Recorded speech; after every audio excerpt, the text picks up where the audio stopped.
Sammy Davis Jr. was in the middle of his biggest hit when he spotted the wheelchair veteran in the front row. The crowd of 20,000 went silent as Sammy stopped the music, walked to the edge of the stage, and said 5 words that would echo through that arena forever. "This man is our hero."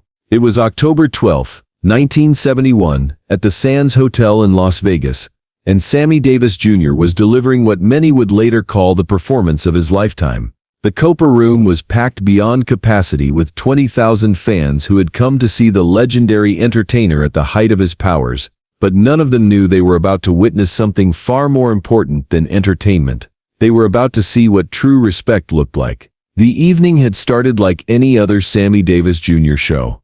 The audience was electric with anticipation, filled with celebrities, high rollers, and ordinary fans who had saved their money for months just to see the man they called Mr. Entertainment perform live.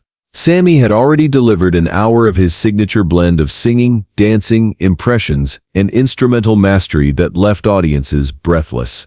He was halfway through "I've Got You Under My Skin," one of his most requested numbers, when something in the front row caught his attention. In the wheelchair-accessible seating area, directly in front of the stage, sat a young man who couldn't have been more than 23 years old. He was wearing his marine dress blues, the uniform impeccably maintained despite the obvious modifications needed to accommodate his wheelchair. Both of his legs were missing from the knees down, casualties of a landmine explosion in the jungles of Vietnam 18 months earlier. Staff Sergeant Michael Rodriguez had been hesitant to come to the show. His parents had bought the tickets as a surprise for his 23rd birthday, hoping to lift his spirits during what had been a difficult transition back to civilian life. Since returning from his 3rd tour of duty in Vietnam, Mike had struggled with depression, phantom pain, and the constant stares of people who saw his wheelchair before they saw him. "I don't want people looking at me," he had told his mother Maria Rodriguez that afternoon. "I don't want to be the guy in the wheelchair at the fancy Vegas show." "Mijo," his mother had replied in the gentle but firm voice that had guided him through childhood. "You earned the right to be anywhere you want to be. You're a Marine. You're my son. And you deserve to have some joy in your life."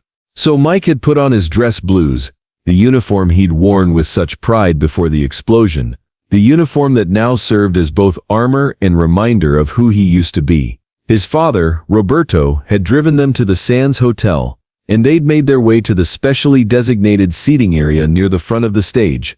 For the first hour of the show, Mike had actually found himself enjoying the performance. Sammy's energy was infectious, his talent undeniable, and for brief moments, Mike forgot about his wheelchair, his pain, and his uncertain future. He was just a young man, watching one of the greatest entertainers who ever lived.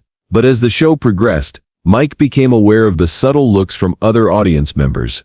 Not cruel stares exactly, but the kind of uncomfortable glances that reminded him he was different now. A few people had nodded respectfully at his uniform, but most seemed to look through him or around him, as if his presence was somehow awkward or inappropriate for such a glamorous setting. Sammy, meanwhile, had noticed the young Marine during his first song, but hadn't had a chance to really focus on him until now. As he sang "I've Got You Under My Skin," moving across the stage with his trademark energy, his eyes kept returning to the front row. There was something about the young man's posture, proud despite the wheelchair, dignified despite the obvious challenges, that commanded attention. More than that, Sammy recognized something in the young veteran's eyes. It was the same look he'd seen in his own mirror countless times over the years. The expression of someone who had been through hell and was still fighting to maintain his dignity and sense of self-worth. Halfway through the song, Sammy made a decision that would change the entire trajectory of the evening. He stopped singing mid-verse. The band, confused by the sudden halt, gradually stopped playing. 20,000 people fell silent, wondering if something was wrong with the sound system or if Sammy had forgotten the lyrics. But Sammy Davis Jr. had never been more focused in his life. He walked to the very edge of the stage, as close to the front row as he could get, and looked directly at Staff Sergeant Michael Rodriguez. The arena was so quiet that people in the back rows could hear Sammy's footsteps on the stage. "Ladies and gentlemen," Sammy said into the microphone, his voice carrying clearly through the enormous room, "I need to stop the show for just a moment." The silence was deafening, In an era when performers simply didn't interrupt their acts for anything short of an emergency, Sammy's decision to halt the performance was shocking.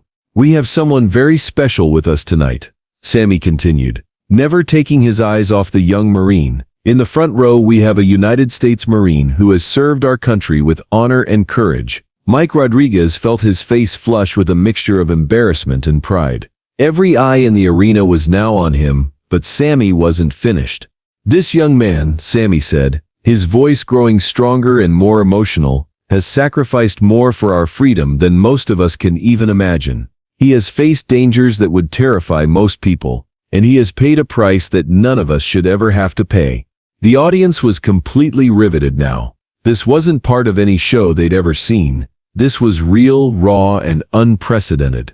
Sammy knelt down on the edge of the stage, bringing himself as close to eye level with Mike as possible. When he spoke next, his voice carried such conviction that people in the balcony felt like he was speaking directly to them. "This man is our hero." Those 5 words, "this man is our hero," seemed to hang in the air for an eternity. The arena remained silent for what felt like forever, but was actually only about 3 seconds. Then something extraordinary happened. One person in the audience began to clap, then another. Within seconds, the applause was building like a wave, starting from the front rows and spreading throughout the entire arena. But this wasn't ordinary applause. This was something deeper, more meaningful. People began to stand. First a few, then dozens, then hundreds, until all 20,000 people in the Sands Hotel were on their feet, applauding not for a performance, but for a principle. They were applauding for service, for sacrifice, for the kind of courage that most of them would never be called upon to display.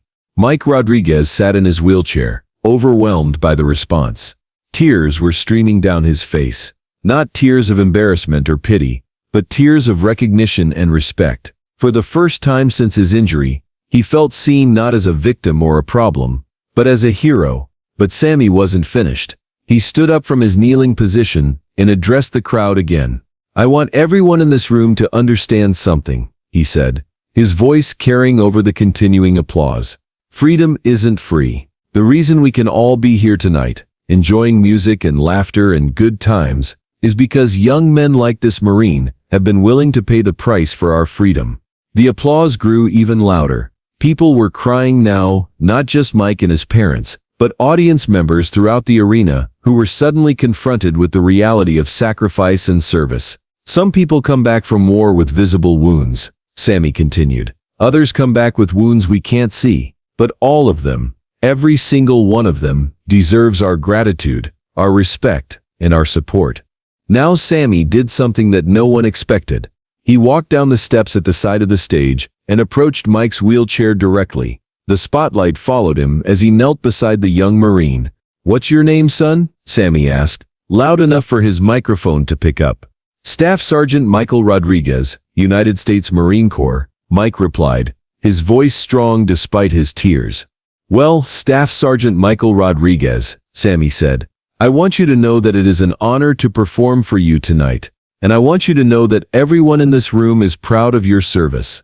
Then Sammy did something that created one of the most iconic moments in Las Vegas entertainment history. He saluted Staff Sergeant Rodriguez. It wasn't a casual gesture or a theatrical flourish. It was a proper military salute, held for the appropriate length of time, delivered with the respect and precision that the moment demanded. And Mike, despite being seated in his wheelchair, returned the salute with equal precision and pride.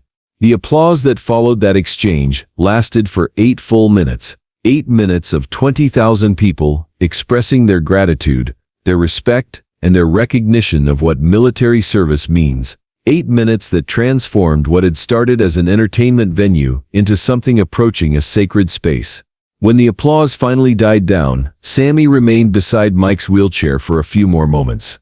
"Staff Sergeant," he said quietly, "I'm going to finish this show, and I'm going to dedicate every song to you and to every service member who has worn the uniform. But first I want to ask you something. Do you have a favorite song you'd like to hear?" Mike thought for a moment, then spoke clearly into Sammy's microphone. "I'd like to hear The Impossible Dream, sir." Sammy smiled. The genuine, warm smile of someone who had just been given the perfect gift. Staff Sergeant Rodriguez, nothing would make me happier. What followed was the most moving performance of The Impossible Dream that anyone in that arena had ever heard. Sammy sang it not as entertainment, but as a tribute, a recognition that the impossible dream of freedom was made possible by the sacrifice of young men like Mike Rodriguez. As Sammy sang about dreaming the impossible dream, fighting the unbeatable foe, and bearing unbearable sorrow, every person in that audience understood that they were hearing those words given their truest meaning by someone who had lived them. When the song ended, the standing ovation was immediate and sustained. But this time, Mike Rodriguez was standing too, is supported by his father, and by the strength that comes from being recognized not for your limitations, but for your contributions. After the show, Sammy spent nearly an hour with the Rodriguez family. He learned that Mike was struggling with his transition to civilian life, that he was considering college but wasn't sure he belonged in a classroom, that he sometimes felt like his sacrifice had been forgotten by a country that seemed eager to move on from the Vietnam War. "Staff Sergeant," Sammy told him, "your service will never be forgotten as long as there are people like me to remind everyone what heroes look like, and you belong anywhere you want to be, in a college classroom, at a Vegas show, or anywhere else you choose to go." Before they left that night, Sammy gave Mike his personal phone number and an open invitation to any show, anywhere, anytime. More importantly, he gave him something that Mike had been missing since his injury: a sense that he was valued, respected, and honored for who he was and what he had done. The story of that night at the Sands Hotel spread quickly through Las Vegas and beyond. Other entertainers began incorporating similar moments of military recognition into their shows. Veterans organizations started receiving increased support and attention, and most importantly, the conversation about how America treats its returning veterans began to change. Mike Rodriguez went on to earn his degree in social work and spent his career helping other veterans transition to civilian life. He credited that night at the Sands Hotel as the turning point in his recovery. The moment when he stopped seeing himself as damaged and started seeing himself as honored. Years later, when Mike would speak to groups of veterans or at memorial services, he would always tell the story of the night Sammy Davis Jr. stopped his show and reminded 20,000 people what true respect looked like. "He could have ignored me," Mike would say. "I was just another face in the crowd, just another veteran trying to find his place in the world. But instead, he saw me, really saw me. And he reminded everyone in that room that service matters, that sacrifice deserves recognition, and that every veteran is someone's hero." The moment when Sammy Davis Jr. looked at Staff Sergeant Michael Rodriguez and said, "This man is our hero," became legendary in Las Vegas entertainment history. But more than that, it became a reminder that sometimes the most important performances happen when we stop performing and start recognizing the real heroes sitting in our audience. If this incredible story of respect, recognition, and the power of acknowledging service moved you, make sure to hit that subscribe button and share this video with someone who needs to remember that our veterans are heroes who deserve our gratitude every day, not just on holidays.